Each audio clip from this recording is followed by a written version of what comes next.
17h passées de 33 minutes. Merci de votre fidélité à FIM FM et à cette émission. Nous sommes ensemble jusqu'aux portes de 18h. Et nous allons prendre les réactions des auditeurs avant de continuer le cours normal de cette émission. On commence par Lama Bank Diallo qui dit bonsoir les talkers. Ce qui va rendre le rassemblement difficile en Guinée serait l'existence de ces différents mouvements. Les sécuritéistes, les contéistes, les victimes du Camboiro, les victimes du 28 septembre et les victimes de l'Axe, ou tant d'autres. Faudrait dissoudre ces mouvements par une justice équitable. C'est Lama Bank. Merci à vous. C'était votre opinion. Et Ali Macron qui revient, il dit Djadja Jamila, la réponse du tout puissant colonel Amara Camara est cinglante. Elle cloue carrément le bec des associations des victimes du Camboiro. J'ai le sentiment que la réponse du colonel manque un peu d'élégance. Il aurait dû adoucir ses propos pour atténuer un tant soit peu la douleur des victimes. Les mots ne sont pas innocents. Merci à vous Ali Macron. Mamadou Diogo Barry qui dit Covid-19 ou pas, suivre les mesures barrières est primordial et cela à tous les niveaux. Merci à vous. Tagol Chouma IPS qui dit bonsoir Yamila, bonsoir à tous les talkers. Je vous souhaite bonne et heureuse année 2022. Big up à mon journaliste Ibrahima Sori, Lincoln Souma Diallo. Merci à vous. Et Ousmane Soirée qui dit bonsoir Yamila et à tous les talkers. Je conseille à tous les supporters du Sili de préparer les anti-AVC avant les débuts des matchs du Sili. Lincoln, j'espère que le message il est passé. Et un autre message, certainement le dernier avant de continuer le débat dans cette émission. Il s'agit de celui de Mamadou Diogobari qui dit je m'appelle Mamadou Diogobari depuis New York. Et personnellement, je suggère de nous retirer de toute compétition internationale de football au moins pour 5 ans afin de nous trouver une équipe locale solide. Merci à vous. C'était le dernier message au compte de cette émission avant de continuer le débat. Je le disais donc à l'entame de cette émission, le CNRD a dérogé à une coutume cette année, pourtant très appréciée de beaucoup de citoyens. Il n'y a pas eu de grâce présidentielle cette année. Lincoln nous attirait notre attention avant le début de cette émission.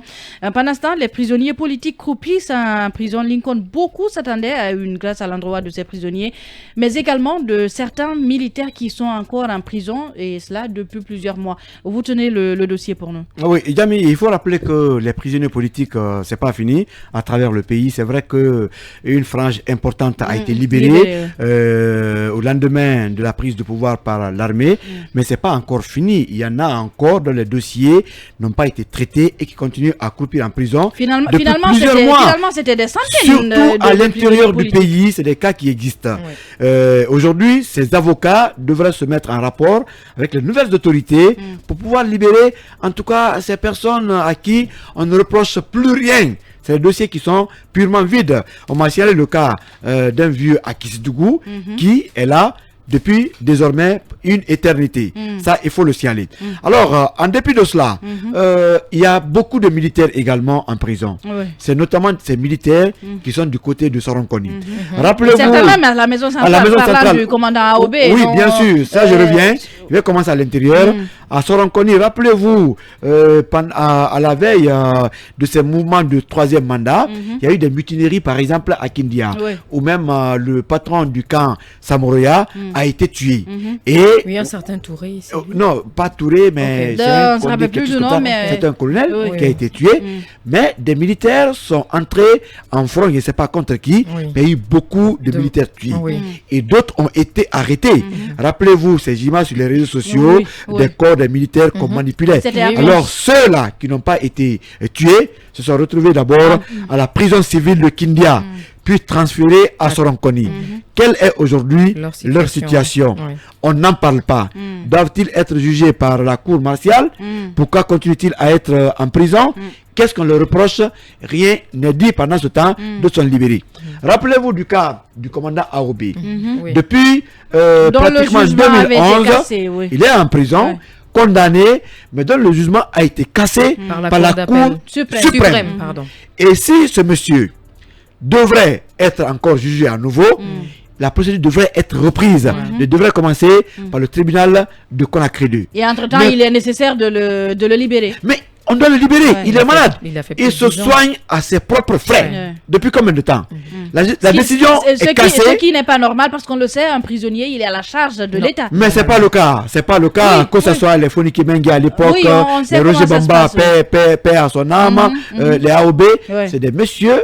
D'autres sont morts également, les anonymes, qui se traitent à leurs propres frais. Mais aujourd'hui, le cas de AOB, on ne comprend pas. Pourquoi M. AOB continue à croupir en prison? Jamy, c'est la grande question que tout le monde se pose pratiquement à partir du moment où la décision a été cassée. Est-ce qu'il y aurait des gens qui n'ont pas intérêt à ce que le commandant AOB se retrouve libre? Oui, mais c'est possible, mais puisque désormais, on a libéré des prisonniers politiques.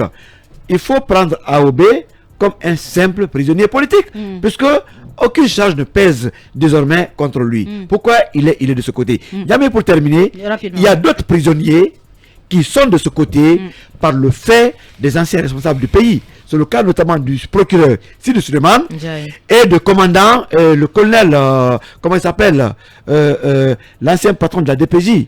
Fabou. Moi, je connais un dossier, je ne dis pas le nom. Il y a un monsieur qui est à la sûreté, qui est accusé dans une affaire de drogue et à qui on voulait retirer plus de 300 millions de francs guinéens. Le monsieur a refusé et aujourd'hui, il est en prison pour ce cas. C'est pas le seul. Ça veut dire qu'on lui a proposé de payer 300 millions. Il y a d'autres Guinéens qui sont en prison par le fait des responsables sécuritaires et des procureurs de ce pays. Que les autorités se penchent sur ces questions. Ces dossiers existent bien sûr et ces messieurs continuent à être détenus de façon injuste. Et ce qu'on déplore pour terminer, c'est le manque de grâce présidentielle cette année. C'est une coutume qu'à la veille du nouvel an, que le président accorde sa grâce. Pourquoi cette année il n'y a pas eu de gracier? La question, on la renvoie au CNRD et à son président, le colonel Mamadi Doumbouya. Oui, mais en même temps, en Abbé, on se rappelle, en fin de cette année, il y avait assez de problèmes. On se rappelle même d'ailleurs que c'est le 30 ans que la ministre a été limogée. Effectivement, ça les problèmes dans le secteur judiciaire pourraient être un des cas. Non, mais je pense que le limosage, le limosage de la ministre ne devrait pas. Non, je ne dis pas que c'est ça. C'est peut-être l'une des causes parce qu'il y avait déjà des problèmes entre la ministre et le CNRD. Mais moi, je pense que ces problèmes doivent être ou sont minimes à la grâce. Ouais, ça n'a rien à voir avec la procédure. Ça n'a rien à voir avec la procédure. Je pense qu'il n'est pas encore temps. Le président peut gracier des prisonniers. Il n'est pas tard, tu veux dire. Il n'est pas tard, je veux dire. Parce qu'il y a aujourd'hui nombre de personnes, des anonymes, qui sont en prison, qui ne savent vraiment pas pourquoi ils se sont retrouvés là, et qui depuis 10, 12, 13 ans, qui sont là, mais il n'y a pas eu de procès sans la tenue de leur procès. Donc, on les oublie, ils sont là-bas, certains sont souffrants, il y en a d'autres même qui meurent à cause des conditions de détention préventive. Donc, je pense qu'il n'est pas encore tard. Il peut revenir à de meilleurs sentiments et gracier vraiment ceux qui sont vraiment dans le besoin. Merci à vous, merci Mariam Nabé. C'est parti pour Bâton rompu.